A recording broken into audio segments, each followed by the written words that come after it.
श्री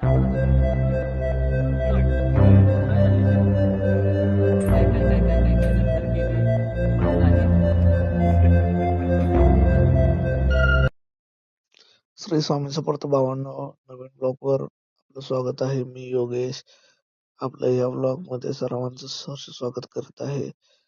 भावांनो, आपल्या shine rider या चॅनलला सबस्क्राईब करा. विसरलात काय? विसरायचं नाही, सबस्क्राईब करा. रोज रोज नवीन व्हिडिओ तुम्हाला त्यासाठीच पाठवत आहे. प्लीज बघा आणि सबस्क्राईब, शेअर आणि लाईक करा. नवीन सुरुवात करूया आपण भावांनो.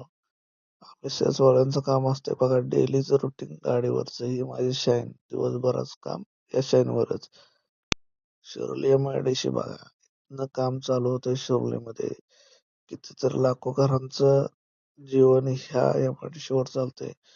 आमच्या भागातली, पश्चिम महाराष्ट्रातली सगळ्यात मोठी MIDC म्हटलं तर शिरोली MIDC. सगळ्यात इथं सकाळी आणि 4 वाजता इथं टू व्हीलर एवढ्या असतात की गाड्या बघायला इथं गर्दी एवढी होती की त्याला लिमिट नाही. घराकडे जाणाऱ्या माणसांची रांग लागते, घराकडून कामाला येणाऱ्यांची रांग लागते. मोनोग्राफ कंपनी तुम्हाला आता बघितली, ती मोनोग्राफ कंपनी होती. सगळ्यात जुनी आणि सगळ्यात मोठी कंपनी म्हटलं तर मोनोग्राफ म्हटली जाते. इथं ब्रिजचं काम चालू आहे. आता इथनं डायव्हर्जन कसं करतात, काय करतात कल्पना नाही, कारण दोन्ही साईडला एकदम तंग वस्ती आहे.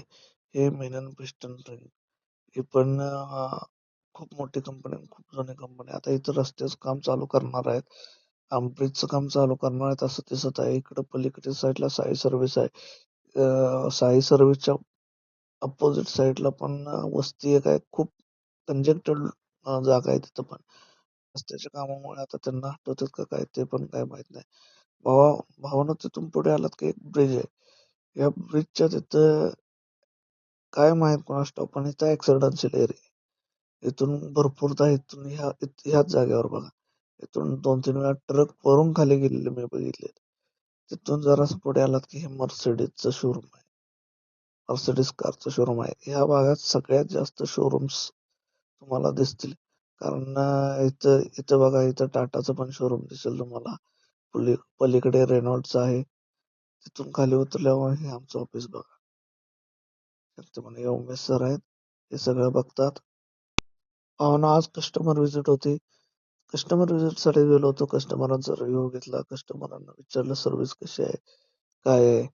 मॅनेजर साहेबांसोबत गेलो होतो. तिथून त्यांच्या सोबत भेट घेऊन म्हटलं आता चला पुढच्या प्रवासाला निघावं. बहादुल्यामध्ये गेलो होतो. बहादुल्यामध्ये त्यांची सगळी विचारपूस केली. कस्टमर सॅटिस्फाईड होते, सर्व्हिस बद्दल, सेल्स बद्दल, सगळ्याबद्दलच सॅटिस्फाईड होते. त्यांच्यासोबत बोलून झाल्यानंतर म्हटलं आता पुढचा प्रवास कसा आहे त्याचं नियोजन लावावं. तिथं पुढे गेलो. तिथं बाकीच्या सगळ्यांचे फोन कॉल्स करून त्यांची प्रोसेस करून घेतली. कस्टमर पण एक नंबर होतं, हॅप्पी होतं.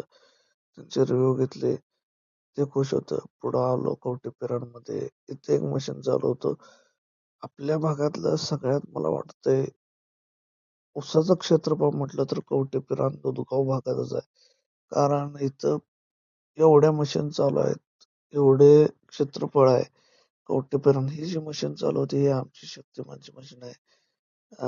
आणि हे जे पुढे इनफिल्टर दिसते, त्याला जो ट्रॅक्टर आहे, मी फर्स्ट टाइमच बघितलं की ड्यूस फारचे ट्रॅक्टर लावलेत. आतापर्यंत सोनालिका बघितलेले आहेत किंवा महिंद्रा 605, हे कॉमन आहेत, याचा विषयच नाही. पण हे जॉन डियर आहेत. पहिल्यांदाच ह्या मशीनच्या पाठीमागे मी ड्यूस फार बघितले. भावांनो, ड्यूस फार कसं चालतंय मला काय माहित नाही, पण मला माहित असेल तर जरा सांगा, मला पण माहिती द्या. ड्यूस फार कसं चालतंय, काय मेंटेनन्स कॉस्ट कसा आहे त्याचा. आणि तिथून पुढे दुसऱ्या एका मशीनचा आवाज यायला लागला म्हणून बघायला लागलो मी. पुढे गेलो, इथं गाडी लावली होती रस्त्याकडेलाच.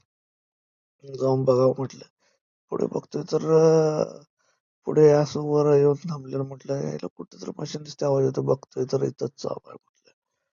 तोपर्यंत ते काका होते, काकांना विचारलं म्हटलं इथं 17 मशीन चालू होत्या लास्ट वीक, आता हलवायला चालू केलंय कारण आता इथलं पण क्षेत्रफळ संपत आलेलं आहे. तिथून म्हटलं आता चला, म्हटलं दुधगाव मध्ये पण एक मशीन चालू होतं रस्त्याकडेला, तिथं जावं.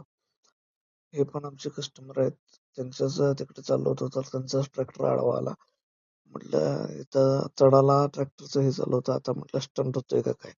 झालं तोपर्यंत तोंड पुढची 2 चाकं उचलून स्टंट केलाच तोपर्यंत.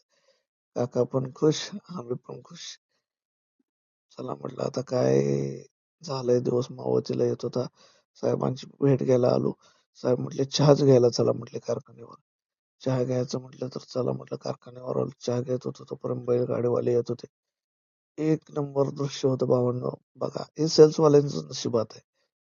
सेल्सवाल्यांच्या नशिबात हेच फक्त येते बघा. कुठेही जावा तुम्ही सुंदर दृश्य, एक नवीन सुरुवात तुम्ही म्हणताय ना, कुठे जाईल तिथं तुम्हाला हे चांगलं बघायला मिळते. एक नंबर दिसतंय. शेवट म्हटलं आता चला आलो शोरूम मध्ये आमच्या महिंद्राच्या ट्रेंड एंटरप्राइजेस. गाड्या हे बघा कशा लावलेल्या आहेत तिथं. माझी गाडी कुठं आहे ती शोधत होतो, कारण लावलेली सकाळी लॉक केलं नव्हतं. कुठं आहे माहित नव्हते. तिथून म्हटलं आता कसं काय, वाजलेत 7:30 पावणे 8 वाजले होते. लेट खूप झाला होता. इथून आतल्या साईडला वर्कशॉप आहे. महिंद्रा थार रॉक्स बघा. म्हटलं गाडी दिसेना झाली, म्हटलं अजून बऱ्याच गाड्या आहेत म्हटलं कामाला, अजून लोक असतात संध्याकाळपर्यंत. पलीकडच्या साईडला रेनॉल्टचं शोरूम आहे बघा. धन्नो कुठे गेली दिसेना झालेली, दिसली धन्नो म्हटलं. हे बघा आपले धन्नो MI-10 CF 8575. घरी निघालो, टोल नाक्याजवळ आलो. टोल नाक्याजवळ म्हटलं एक व्हिडिओ करून बघावं म्हटलं. टोल नाक्या तिथं तोपर्यंत इथं तर काय स्वॅगच आहे सगळ्यांचा, सगळे आडवीच येत असते ते. यासने काय विषयच नाही. पण आपण शॅन रायडर आहे. विषय हार्ड. शॅन रायडर म्हटलं की विषय आपला हार्डच असतो. इथं ट्रकवाल्यानं तोपर्यंत ब्लॉक केलं. कशाचा विषय हार्ड, हे आडवं झालं बघा इथं. इथं काय लाईनच लागलेल्या असते. रात्री दिवसभरच कमी असते, पण रात्री अशी लाईन लावतात की लिमिटच नाही. तरी पण आपण शॅन रायडर आहे. आपण इथनं पण गाडी बाहेर काढली. सनकत विषय हार्ड आहे. तर थांबायचं नसतंय, तटायचं नसतंय. घराकडे जाताना तर अजिबात नाही. बाबा ही लाईट कशी पडली बघा आपल्या गाडीची.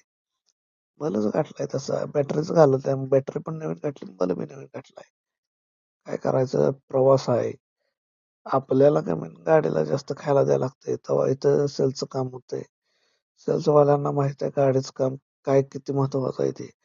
कोण सेल्सवाला आहे त्यांनी सांगा जरा. आणि ज्यांना ज्यांना वाटतंय ना बसून काम आहे, त्यांनी येऊन बसा आमच्या संगट. कळतंय किती फिरायला लागतंय ते. फक्त आमचं एकच आहे, रोज नवीन जागा, रोज नवीन दिशा. हे नवीन बघा भाग्यश्री चालू झालंय. हॉटेल भाग्यश्री. इथं पण आमच्या इथं पण चालू केलंय आता. जवळजवळ महिना झालं. आता म्हटलं घरात आलो तर चिरंजीव बघा कालवण करायला लागले ते. काय काय टाकलंय, बरंच टाकलं होतं. पप्पा पप्पा कोणाला केलंय म्हटलं, म्हणते तुम्हाला केलंय, खावा तुम्ही आता. किचनवर बसून असतो, घरात कोण नसते लक्ष द्यायला, त्यामुळं मिसेस सोबतच आपण दिवसभर खेळत असतोय. काय पर्याय नाही. म्हटलं आता दरवाजा उघडतायसा का नाही, तर आलो आलो म्हणून दरवाजा उघडला. खावा आणला होता खायला, भूक लागल्या म्हणून सांगितलं होतं त्यानं. पप्पा रोज घरात आलं की पहिल्यांदा बॅग बघणं हे त्याचं काम आहे. त्याच आमची नान्हीशी छोटीशी परी बघा. काय आज काय झालं होतं, हसणंच. काय केलं हसणं, म्हटलं आता हे काय झालं, म्हटलं झोपून नुसतं सुटलेलं. म्हटलं आता काय याला असू दे. तोपर्यंत जराच स्मित हास्य देते, गप्प बसते. स्मित हास्य देते, बसते. हे बघा आमचं कार्टून. दोघं जण बहिणी भावंड. त्याला पण माहित आहे बाबा माझं पोरगं एवढं समजूतदार कधी झाले मला माहित नव्हतं. त्याच्यासारखं समजूतदार पण कोण नाही, काहीच नाही. बहिणीला खेळवत बसतं आपलं निवांतवाणी. हसवायचं त्याला, हे करायचं. बाहेर कुठे खेळत नाही. गाड्या बिड्या सगळ्या घरात काढते. एका दिवस त्याच्या गाड्यांचा टूर दाखवतो तुम्हाला. आम्ही जेव्हा बसलो होतो, गाड्या त्याच्या बघितल्यावर जवळजवळ तिनं एवढ्या गाड्या आणून ठेवल्यात की त्याला लिमिट नाही. जिथं जाईल तिथं गाडी पाहिजे. हे बघा कसं खेळतंय. दादासोबत ते पण खुश होते आणि आम्ही पण खुश असतो. भावांनो, व्हिडिओ आवडल्यास जेवण बघा लाईक, कसं शेअर, चाललंय. सबस्क्राईब करायला विसरू नका. मॅडम आमच्या जागे रोज असल्या नवनवीन की व्हिडिओसाठी मुडत असल्या की त्याला बेल बसते, आयकॉन त्यांना तर दाबून नाही. क्लिक मग करा आणि एक तर लाईक, तिने शेअर, तर सबस्क्राईब घ्यायचं करा. किंवा मी तर रोज घ्यायचं. सकाळी तुम्हाला पण या त्यात टायमालाच पण ती व्हिडिओ खुश भेटेल असते. सकाळी 7 वाजता.